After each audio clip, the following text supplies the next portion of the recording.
Well, ScriptHook 5 is working again, and that means the GTA mods are back on. And that means it's time to check out all the cars from the new San Andreas Mercenaries DLC from GTA Online, including all the unreleased vehicles.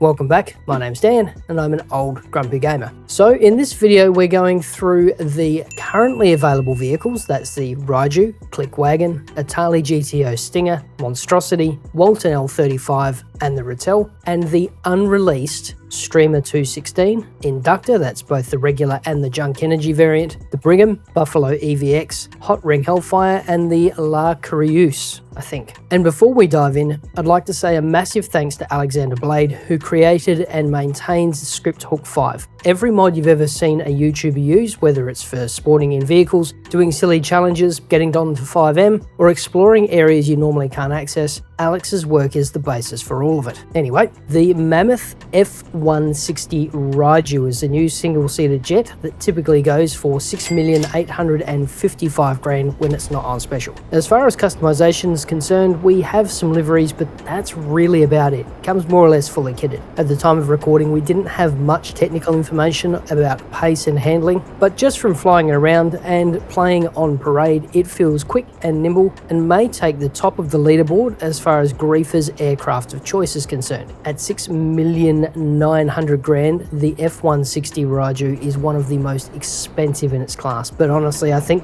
this one might be worth it. The Vapid Clique Wagon is a new two-seater muscle car that tops out at 91 miles an hour or around 146 k's. It typically goes for 1.2 million when it's not on sale. So let's get it into the garage and see what we can do with it. So there's quite a selection of bumper fronts and a good number of rear ones too. Good selection of exhausts, quite a selection of grills, not much in the way of hoods, but a couple of hood ornaments, which is nice. Some solid liveries, a decent variety of mirrors, good number of roofs, and some sunshades. Quick grease spray, and let's finish it off with a nice set of wheels. The Clique Wagon tops out at about 91 miles an hour or around 146 k's, so it's one of the slowest in its class. The poor acceleration makes it one of the most sluggish for what it is, and the braking is rubbish, and it's pretty ordinary for handling for a muscle car. And at 1.2 million, the Clique is a bit pricey for its class, but just look at it, it's glorious. So not one for winning races, but a really nice investment for a weekend cruise. The grotty Itali GTO Stinger TT,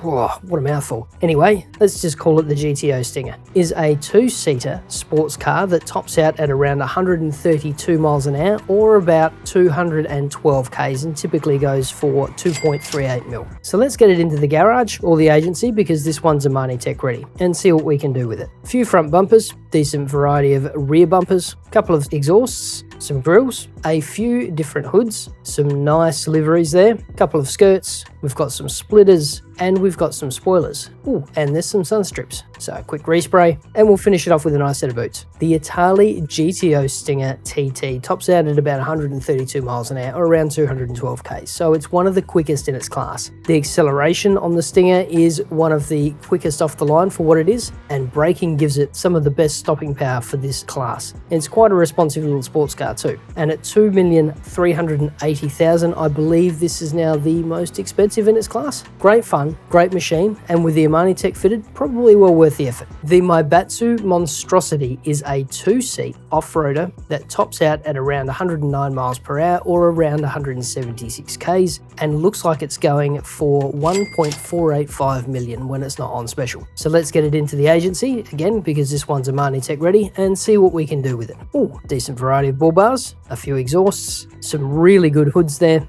modest variety of interiors, good number of liveries, ooh, and mud guards, some roofs, skid plates, even a couple of snorkels, but they probably won't work, a decent variety of spare wheels, and some window panels. Quick respray, and finish it off with some wheels. Now the MonstroCiti tops out at around 109 miles an hour, or around 176 k's, so it's one of the quickest in its class. The acceleration is a bit quicker off the line than the average four-wheel drive, but it's heavy and hard to stop, at least for its class, and is the best handling off-roader in the game, at least according to the stats. At 1.485 mil, the MonstroCiti 260 is a bit pricey for what it is though. As far as recommendations go, it's a solid little unit and I like it. Bit pricey, but if you have the cash, it's worth the effort. The class Walton L35 is a two-seater off-roader that tops out around 105 miles an hour or about 169 Ks and typically goes for 1,670,000 when it's not on special. So let's get it into the garage and see what we can do. So yeah, solid front bumpers again, some nice rears, not many exhausts, all fenders, a decent variety of grills. We've got a decent selection of hoods too. Huge choice of liveries there. Some roll cages, some roofs, skirts, tailgates, but not too many, and truck beds. Quick respray and finish it off with a set of boots again. The Walton L35 tops out at about 105 miles an hour or around 169 Ks, so it's about average for its class. The acceleration's about average for what it is, but the braking is a bit sluggish and it's surprisingly nimble for an off-roader. But at 1,670,000, the Walton L35 is one of the most expensive in the class. Would I buy this one? I mean, yeah, it's pretty capable. High clearance and a solid unit with the spare cash, sure. But if you're strapped, the Comanche is still probably a better option. The Vapid Ratel is a two-seat off-roader that tops out around 113 miles an hour or about 181 Ks and typically goes for 1,873,000 when it's not on special. So let's get it into the garage. Chassis, not a huge number, but that's all right.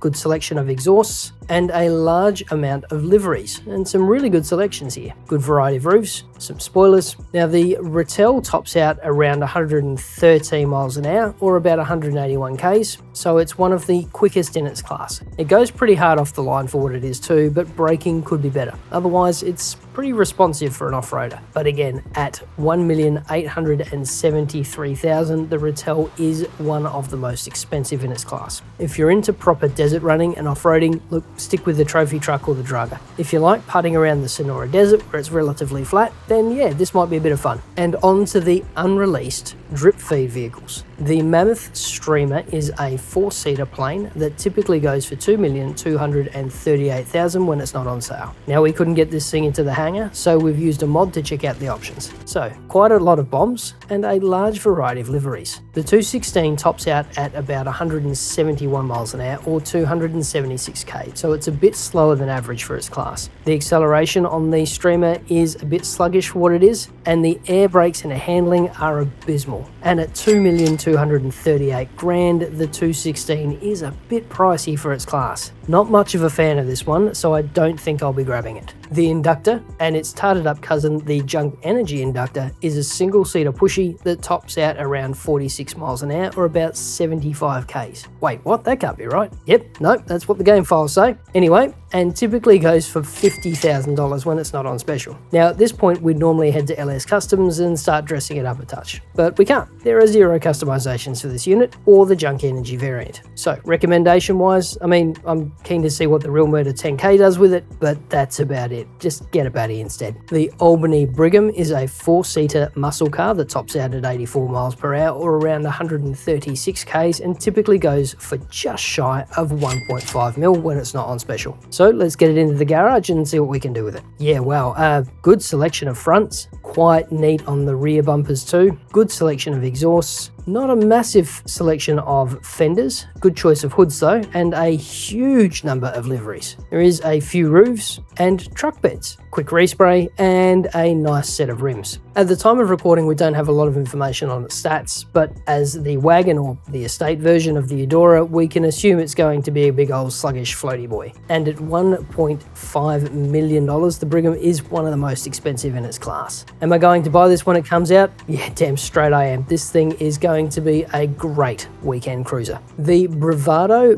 Buffalo EVX is a two-seater muscle car that tops out at 97 miles an hour or around 156 Ks and typically goes for just over 2.1 million when it's not on special. So let's get it into the garage. Yeah, good number of front bumpers and quite a lot of rear bumpers. A good number of hoods. Some really nice liveries there and a good number of them too. A few roofs and a quick respray and a new set of rims. rims. Now, at the time of recording, there was very little information on the vehicle's handling, braking and overall performance, but at 2.14 million, the Buffalo is one of the most expensive in its class. From our road test though, it's a lot of fun, but it's heavy and it handles like it. Sadly, it still sounds like an overgrown sewing machine. Probably not worth the cash at this point, but I'm happy to be corrected. The Bravado Hotring Hellfire is a two-seater sports car that clocks out at 99 miles an hour or around 160 k's and typically goes for 1.8 million when it's not on special. Into the garage and let's see what we've got here. So yeah, good selection of front bumpers, good variety of exhausts, and a really good selection of liveries. A few different roofs, quick respray, and finish it off with a new set of rims. Again, at the time of recording, we had limited information on the actual stats to this unit, but it handles similar to the Evron. Brutally quick, great engine note, stops on a dime, but needs a literal light year to do a 3-point turn. And at $1.8 million, the Hotring Hellfire is also one of the most expensive in the class. Am I going to buy it? Nope. This is one of those units that only appeals to a very specific type of car guy, and I am not that guy. The Peugeot La Coureuse,